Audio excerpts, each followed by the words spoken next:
देखो good afternoon class. आज की क्लास में हम लोग टॉपिक पढ़ने जा रहे हैं फ्रिक्शन के बारे में, घर्षण के बारे में पढ़ने जा रहे हैं। तो सबसे पहली चीज हम देख रहे हैं कि घर्षण की परिभाषा क्या होती है, डेफिनेशन क्या है घर्षण। तो घर्षण की परिभाषा में हम कह सकते हैं कि जब दो रुक्ष सतहें का मतलब होता है रफ सर्फेसेस, जब दो रुक्ष सतहें एक दूसरे के संपर्क में हो और उनके मध्य सापेक्ष गति हो रही हो, तो एक बल जो इस सापेक्ष गति का विरोध करता है उसे हम घर्षण बल कहते हैं। दोहरा रहा हूं, जब दो रुक्ष सतहें एक दूसरे के संपर्क में हो और उनमें सापेक्ष गति हो रही हो, तो वह बल जो इस सापेक्ष गति का विरोध करेगा उसे हम क्या कहेंगे, घर्षण। जैसे यहाँ पे तुम देख रहे हो कि फुटबॉल सीरीज, फुटबॉल को अगर मैं जमीन पर लगा दूं तो कुछ समय के बाद ये फुटबॉल रुक जाती है। क्यों? क्योंकि फुटबॉल की सतह और जमीन दोनों ही रुक्ष हैं और दोनों के बीच में सापेक्ष गति हो रही है। तो एक बल है जो कि इस सापेक्ष गति का विरोध कर रहा है, जो कि बॉल को पीछे की तरफ खींचता जा रहा है, वही बल जो है घर्षण बल कहलाता है। इसी तरीके से अगर मैं डस्टर लूंगा और जमीन पर स्लाइड करवा दूं तो कुछ समय बाद वो रुक जाएगा। क्यों? क्योंकि डस्टर की सतह और जमीन की सतह रुक्ष है और जब डस्टर इस पर फिसल रहा होता है तो एक बल है जो इसकी सापेक्ष गति का विरोध करता है, जो कि घर्षण। तो ये बात यहाँ से क्लियर हो जाती है। तो यहाँ पे मैंने एग्जाम्पल भी लिखा हुआ है कि डस्टर स्लाइडिंग ऑन फ्लोर, चित्र देख रहे होगे तो football rolling on a surface, और तुम देख रहे होगे रबिंग ऑफ हैंड्स, जैसे मैं हाथ को अगर एक दूसरे पर रब करता हूँ तो ये भी फ्रिक्शन ही है, क्योंकि हाथ दोनों रुक्ष हैं और इनके मध्य में सापेक्ष गति हो रही है। तो अगला टॉपिक हम देखते हैं कॉज या कारण। ये कारण क्या होता है फ्रिक्शन का, क्यों होता है। तो तुम जानते हो कि कोई भी सतह कितनी भी स्मूथ तुम्हें दिख रही हो, लेकिन असल में वो स्मूथ नहीं होती। असल में क्या होती है, उबड़ खाबड़ होती है। जैसे मानिए आप मैंने जो है ये बॉक्स है और ये मानो सतह है। इसी तरीके से जैसे कहीं पर तुम देख रहे होगे कि तुम्हारी कॉपी जो है तुम्हारी मेज पे रखी हुई है, तो एक सतह जो है वो तुम्हारी मेज है, उसके ऊपर एक कॉपी की सतह है। तो दोनों ही सतह देखने में तुम्हें स्मूथ लग सकती है, लेकिन है दोनों ही रुक्ष। तो अगर मैं आपको उसमें बताना चाहूँ तो मान लो ये तुम्हारी टेबल है और इस पर एक बॉक्स रखा हुआ है, जैसे यहाँ पे देख रहे हो। तो ये बॉक्स की भी जो ये सतह है वो रुक्ष है। मतलब इस बॉक्स की अगर मैं निचली सतह बनाने की कोशिश करूँ तो वो भी ऐसे ऐसे ऐसे, और ये टेबल की भी अगर मैं सतह बनाने की कोशिश करूँ तो वो भी ऐसे ऐसे ऐसे ऐसे। और यहाँ पे जो देख रहे हो एस्पर्टीज है, एस्पर्टीज मतलब उबड़ खाबड़ है। उबड़ खाबड़ का मतलब श्रृंग और वैली है, मतलब ये पीक और क्रेस्ट है ना। तो क्या हो रहा है कि एक दूसरे में फंस जाते हैं। जैसे ये, जैसे मैं सपोज करो मेरी उंगलियां हैं, ये मेरी उंगलियों में एक सतह है, ये उंगली, ये हथेली की उंगलियां हैं और एक सतह है, ये दोनों जब एक दूसरे में फंस जाती हैं तब हम क्या करते हैं, एक सापेक्ष दूसरे में गति होती है। मतलब एक को मैं रोके रखना चाहता हूँ और दूसरे को चलाना चाहता हूँ। तो क्या हो रहा है कि एक विरोधी, एक अपोजिट फोर्स काम कर रहा है, जिसे हम क्या कह देते हैं, फ्रिक्शन फोर्स कहते हैं। तो यहाँ पे तुम देख रहे होगे कि यहाँ पे तुम्हें देखने में स्मूथ लग रही है, लेकिन जब इसको मैंने थोड़ा सा डिटेल में देखा तो इसमें भी जो है एस्पेरिटी थी, इसमें भी एस्पेरिटी थी। तुम देख रहे हो यहाँ पे दोनों एस्पेरिटीज एक दूसरे में फंसी हुई है। अब इसको अगर मैं जो है आगे ले जाना चाहूँ तो क्या होगा कि ये एस्पेरिटीज जो है फंसी रहेगी, तो इसमें पीछे की तरफ एक फोर्स काम करने लगेगा और इस पर आगे की तरफ एक फोर्स काम करने लगेगा, जो कि फ्रिक्शन फोर्स है। और यहाँ पे तुम देख रहे हो फ्रिक्शन फोर्स अपोजिट हो गया, मतलब क्रिया प्रतिक्रिया का जो नियम है वो भी फॉलो हो जाता है। तो मतलब क्या हुआ कि फ्रिक्शन फोर्स जो है वो एस्पर्टीज के कारण लगता है। एस्पर्टीज जो है एक दूसरे में फंसी रहती है, क्योंकि जो सतहें होती हैं वो स्मूथ नहीं होती है, वो रुक्ष होती है। अगर कोई सतह जो है 100% स्मूथ है तो वहाँ पर फ्रिक्शन नहीं लगेगा। अगर सतह जो है स्मूथनेस के करीब है तो फ्रिक्शन कम लगेगा। जैसे तुम अक्सर जो है बर्फ में फिसल जाते हो, अक्सर जब जमीन में पानी पड़ा होता है तो फिसल जाते हो। क्यों? क्योंकि वहाँ पे जो सर्फेसेस है कंपैरेटिवली स्मूथ हो जाती है, फ्रिक्शन फोर्स का मान कम हो जाता है और तुम फिसलने लग जाते हो।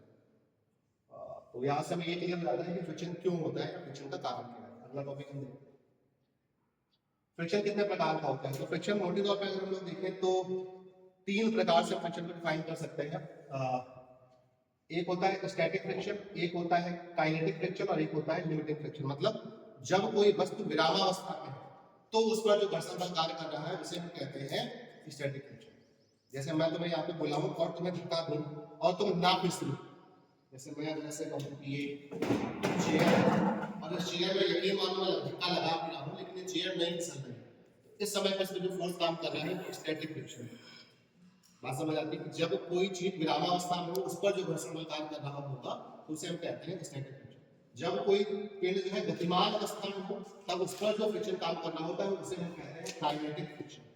ये स्टैटिक और काइनेटिक हम लोगों ने पहले चैप्टर में ही पढ़ा हुआ। और जब कोई पिंड जो है गति करने ही वाला होता है उस समय पर जो फ्रिक्शन फोर्स काम कर रहा होता है उसे हम लोग कहते हैं लिमिटिंग फ्रिक्शन।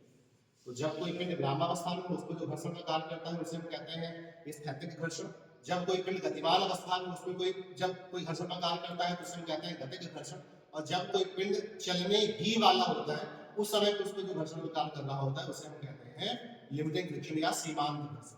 गति फ्रिक्शन को फिर से दो भाग में बांट दिया गया है, रोलिंग फ्रिक्शन और स्लाइडिंग फ्रिक्शन। जैसे बॉल रोल कर रही है तो उस पर जो फ्रिक्शन काम कर रहा है उसे रोलिंग फ्रिक्शन कहते हैं, और बॉल और डस्टर अगर स्लाइड कर रहा है तो उस पर जो फ्रिक्शन फोर्स काम कर रहा है उसे हम कह देते हैं स्लाइडिंग फ्रिक्शन। अब थोड़ा सा जो है समझो इस बात को। मैंने यहाँ पे लिखा भी हुआ है कि static friction is always equal to external force applied. जैसे देखो मैं कुर्सी पे फोर्स लगा रहा हूँ, कुर्सी पे मैं 1 न्यूटन का फोर्स लगा रहा हूँ, और इस पे जो है फ्रिक्शन फोर्स भी जो काम कर रहा होगा 1 ही न्यूटन का कर रहा होगा। क्यों? अगर 1 न्यूटन से ज्यादा करे तो मैं फोर्स लगा रहा हूँ आगे, फ्रिक्शन काम करेगा पीछे। अगर आगे 1 न्यूटन का फोर्स काम कर रहा है, पीछे 2 न्यूटन का फोर्स काम कर रहा है, तो कुर्सी पीछे चलने लगनी चाहिए, लेकिन ऐसा नहीं होता। समझ आया? फोर्स ये कुर्सी किसमें है? विरामावस्था में है, मतलब इस दिशा में जितना फोर्स काम कर रहा है उतना ही फोर्स इसके विपरीत दिशा में भी काम कर रहा होगा। इसलिए स्टैटिक फ्रिक्शन के केस में जितना बाह्य बल होता है उतना ही फ्रिक्शन फोर्स होता है विपरीत दिशा में। अगर बाह्य बल 1 न्यूटन तो फ्रिक्शन फोर्स भी 1 न्यूटन, अगर बाह्य बल 2 न्यूटन तो फ्रिक्शन फोर्स भी 2 न्यूटन, अगर बाह्य बल 3 न्यूटन तो फ्रिक्शन फोर्स भी 3 न्यूटन। ये स्थिति कब तक रहती है? ये स्थिति तब तक रहती है जब कोई वस्तु चलने ही वाली होती है। जब तक स्थितिक अवस्था है तब तक फ्रिक्शन फोर्स और बाह्य बल समान में सेम होता है। जब कोई चीज चलने ही वाली होती है उस समय पे जो घर्षण बल उसमें काम कर रहा होता है उसे हम लोग कहते हैं लिमिटिंग फ्रिक्शन या सीमांत घर्षण। उस घर्षण का जो मान होता है वो होता है F r बराबर म्यू, नहीं चल रहा है, एक सेकंड,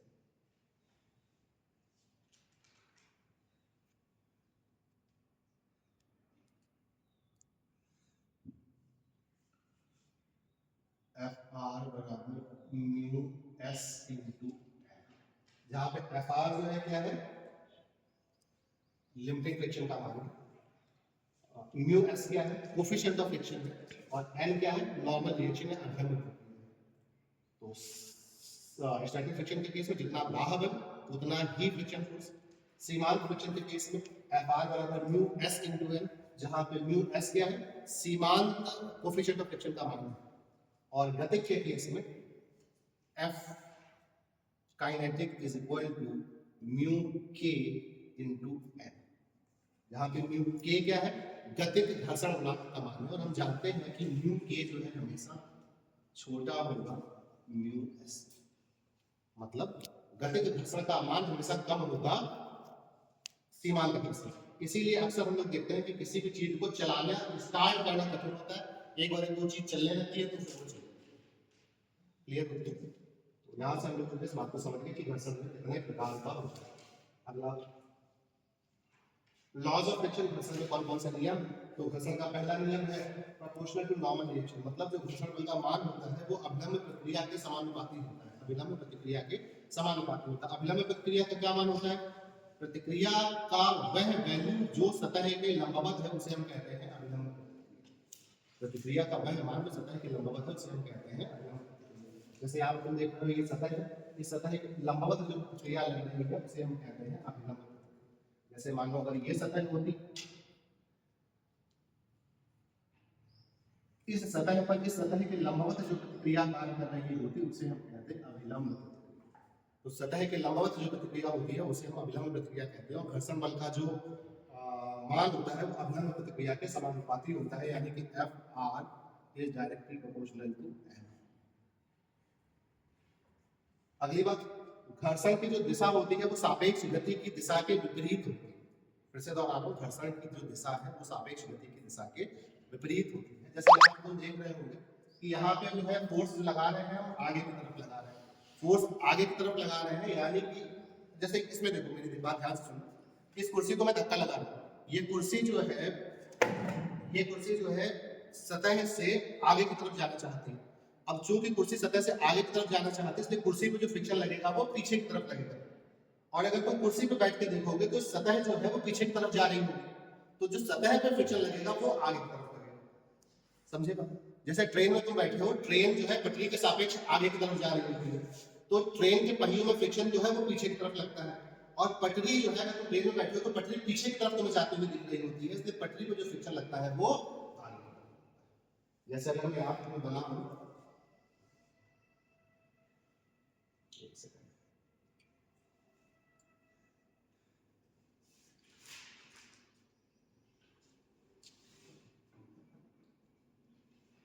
ये बॉक्स है, इस पे मैंने ये फोर्स लगाया। अब ये बॉक्स जो है फोर्स की वजह से आगे की तरफ जाना चाहता है, इसलिए इस बॉक्स पे जो फ्रिक्शन लगेगा वो पीछे की तरफ लगेगा। और इस बॉक्स के सापेक्ष ये सतह जो है वो पीछे की तरफ जा रही है, इसलिए सतह पे जो फ्रिक्शन लगेगा वो अगली बात, जो फ्रिक्शन फोर्स होता है वो सतह के क्षेत्रफल से मुक्त होता है, इंडिपेंडेंट ऑफ सरफेस एरिया होता है। अगली बात, ये किस पे डिपेंड करता है? ये म्यू पे डिपेंड करता है। म्यू का मतलब कोई चीज कितनी खुरदरी है, कोई चीज किस मटेरियल की बनी हुई है, इस पे डिपेंड करता है। जैसे तुम देख रहे हो कि Fr इक्वल टू कहां हमारा Fr equal to mu into n। Mu क्या है? कोएफिशिएंट ऑफ फ्रिक्शन, और n क्या है? Normal relation. तो दो चीजों पे डिपेंड करता है। तो म्यू क्या होगा? जैसे तुम देख रहे होगे कि अगर तुम सड़क पे गिर जाते हो तो तुम्हारे घुटने ज्यादा छिल जाते हैं, जब तुम क्रॉस पे गिरते हो तो कम छिलते हैं, क्योंकि जो सड़क है उसका म्यू जो है वो ज्यादा है, और जो सतह है, चिकनी सतह है, उसका म्यू कम है। दूसरी बात जो है, जो मोटा लड़का गिरेगा तो उसके ज्यादा लगने की संभावना है, दुबला पतला लड़का गिरेगा तो उसके कम लगने की संभावना है, क्योंकि उसका नॉर्मल रिएक्शन कम होगा। तो समझ आ रही है?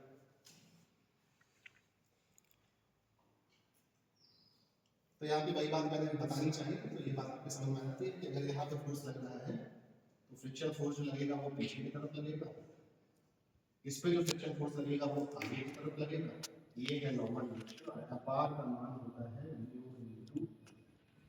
अगर स्टैटिक फ्रिक्शन है, मतलब अगर जो है सीमांत घर्षण है, तो अपार बराबर म्यू एस इनटू एन हो जाएगा। अगर गतिज घर्षण है तो अपार बराबर म्यू के इनटू एन होगा। और आप जानते हैं कि म्यू के का मान हमेशा कम होता है म्यू एस से, यानी कि सीमांत घर्षण का मान हमेशा ज्यादा होता है गतिज घर्षण से। इसीलिए किसी भी चीज को चलाना शुरू करना सबसे कठिन होता है, उसको चला देने के बाद चलाते रहना आसान। अगली बात आती है कि फ्रिक्शन एंगल क्या होता है। फ्रिक्शन एंगल, जैसे मैंने तुम्हें बताया कि ये बॉक्स है, ये सतह है, इस पे ये नॉर्मल रिएक्शन काम कर रहा है, आर से डिनोट किया गया है। ये फ्रिक्शन फोर्स है, एफ से डिनोट किया गया है। इस नॉर्मल रिएक्शन और फ्रिक्शन फोर्स का ये परिणामी आप लोगों ने पढ़ लिया होगा, ये परिणामी यानी कि रिजल्टेंट। इस रिजल्टेंट और नॉर्मल रिएक्शन के बीच का जो एंगल होता है उसे हम कहते हैं फ्रिक्शन फ्रिक्शन एंगल या घर्षण। तो अगर परिभाषा की बात करी जाए तो हम कह सकते हैं कि सीमांत घर्षण की स्थिति में अवलंब प्रतिक्रिया तथा अवलंब प्रतिक्रिया और घर्षण के परिणामी के बीच का कोण जो होता है उसे हम कहते हैं घर्षण कोण। फिर से दोहरा रहा हूं, अवलंब प्रतिक्रिया तथा अवलंब प्रतिक्रिया और घर्षण के परिणामी के बीच का जो कोण होता है उसे हम कहते हैं घर्षण। फिर एक और बात आती है कि घर्षण संघ क्या होता है। तो अगर इस अवलंब, इस बिंदु O को शीर्ष मान लिया जाए, इस अवलंब प्रतिक्रिया को अक्ष मान लिया जाए, इस घर्षण कोण को अर्ध शीर्ष कोण मान लिया जाए, और इसको जो है 3 डायमेंशन में रोटेट करा दिया जाए, तो जो शंख मिलता है उसे हम कहते हैं घर्षण शंख। इंपॉर्टेंट है घर्षण कोण और घर्षण शंख को ध्यान से चीज को देख लीजिए। मैं फिर से दोहरा रहा हूं कि अगर इस बिंदु O को शीर्ष मान लिया जाए, इस नॉर्मल रिएक्शन को आधार मान लिया जाए, बेस मान लिया जाए, और ये जो घर्षण कोण है उसे अर्ध शीर्ष कोण मान लिया जाए, तो जो शंख हमें मिलेगा उसे हम लोग क्या कहेंगे? उसे हम लोग कहेंगे घर्षण शंख। अगली बात, एंगल ऑफ रिपोज क्या होता है? इसे हिंदी भाषा में कहते हैं विश्राम। विश्राम एंगल ऑफ रिपोज। तो जैसे तुम देख रहे होगे कि जैसे ये मेज है, इस मेज में मेरा ये मोबाइल रखा हुआ, कोई और मोबाइल नहीं है, वॉइस से बात। एक मोबाइल है, यहाँ पे मेज है, मेज पे मैंने ये मोबाइल रख दिया, और इसको जब मैं खाना शुरू करता हूँ तो ये मोबाइल नहीं हिलता है, नहीं हिलता है, नहीं हिलता है। एक स्थिति ऐसी आ जाएगी जब मोबाइल हिले चालू हो और उसके बाद ये हिलने लगेगा। मैं चाहूंगा नहीं कि मोबाइल मेरा नहीं है, किसी और का है, वो टूट जाएगा तब आएगा। जैसे मान लो अगर मैं थोड़ा सा और प्रयास करूँ तो हो सकता है मोबाइल जो है वो चलने की लगे। तो वह कोण जिस पर वो वस्तु जो है अपनी विश्राम अवस्था को छोड़ने ही वाली होती है, उसे हम कहते हैं विश्राम कोण। या वह अधिकतम कोण जिस पर वो वस्तु, कोई वस्तु जो है विश्राम अवस्था में रह सकती है, उसे हम कहते हैं विश्राम कोण। अंग्रेजी भाषा में से कहते हैं एंगल ऑफ रिपोज। इसके बाद जो है कुछ इक्वेशंस वगैरह आप लोगों को देखने को मिलेंगे, सवाल इसका कैसे करते हैं वो हम लोग अगली क्लास में करेंगे। फिलहाल हम लोग जो है इस क्लास को यहीं पे कंक्लूड करेंगे। तो एक बार मैं रिवाइज करा दूं तो हम लोगों ने फ्रिक्शन क्या है, डेफिनेशन पढ़ ली है, फ्रिक्शन के एग्जांपल्स देख लिए हैं कि चाहे बॉल जो है वो रोल कर रही हो, चाहे डस्टर में स्लाइड करा दो, चाहे हाथों को रख दो। इसके बाद मैंने ये जान लिया है कि घर्षण जो है वो एक्सपेरिटीज के कारण होता है, और एक सतह पूर्ण रूप से स्मूथ नहीं होती, सब में एक्सपेरिटीज होती है, और जब एक सतह दूसरी सतह के सापेक्ष जो है गति करती है तो एक विपरीत दिशा में फोर्स आता है। इसके बाद फ्रिक्शन कितनी तरह के होते हैं, तो हमने देखा है कि स्टैटिक फ्रिक्शन होता है, ड्यूटिंग फ्रिक्शन होता है, काइनेटिक फ्रिक्शन होता है। जो लिमिटिंग फ्रिक्शन होता है उसकी वैल्यू सबसे ज्यादा होती है। स्टैटिक फ्रिक्शन में फ्रिक्शन फोर्स का मान बार बल के बराबर ही होता है। काइनेटिक फ्रिक्शन का मान जो है लिमिटिंग फ्रिक्शन से कम होता है। तो ये चीज हमने देख ली और ये भी जान है किसी भी चीज को चला पाना यानी कि स्टार्ट करना कठिन होता है और चलाते रहना आसान होता है। इसके बाद हम लोगों ने नियम पढ़ लिया कि फ्रिक्शन फोर्स नॉर्मल रिएक्शन के प्रोपोर्शनल होता है, डायरेक्शन का रिलेटिव मोशन के अपोजिट होती है, एरिया से इंडिपेंडेंट होता है, म्यू पे डिपेंड करता है। इसके बाद हम लोगों ने जो है फ्रिक्शन एंगल क्या होता है हम जान लिया कि नॉर्मल रिएक्शन और नॉर्मल रिएक्शन तथा फ्रिक्शन के रिजल्टेंट के बीच का जो एंगल होता है उसे फ्रिक्शन एंगल या घर्षण कोण कहते हैं, तथा इसको शीर्ष दो बिंदु को शीर्ष मान लेने पर और नॉर्मल रिएक्शन को आधार मानकर जो कोण बनाया जाता है उसको हम कह देते हैं घर्षण शंकु। मतलब शीर्ष जो है बिंदु O है, आधार यानी कि बेस जो है वो तुम्हारा रिजल्टेंट है, अर्ध शीर्ष कोण जो है फ्रिक्शन एंगल के बराबर है, शंकु मिलता है उसे कहते हैं घर्षण शंकु। इसके बाद विश्राम कोण के बारे में हमने जान लिया है कि वह अधिकतम कोण जिस पर वस्तु विश्राम अवस्था में रह सकती है उसे हम कहते हैं विश्राम कोण। और जब थोड़ी कैलकुलेशन करोगे तो तुम जान जाओगे कि विश्राम कोण का मान जो है अगर हम थीटा को तो थीटा बराबर जो है वो लैम्डा का है, थीटा बराबर लैम्डा का है, मतलब विश्राम कोण का मान जो है घर्षण कोण के बराबर होता है। थोड़ी सी कैलकुलेशन का हमको समझ आता है। तो अगर अगली क्लास में सवाल क्या करेंगे तो ये कैलकुलेशन भी आपको दिखा आज की क्लास में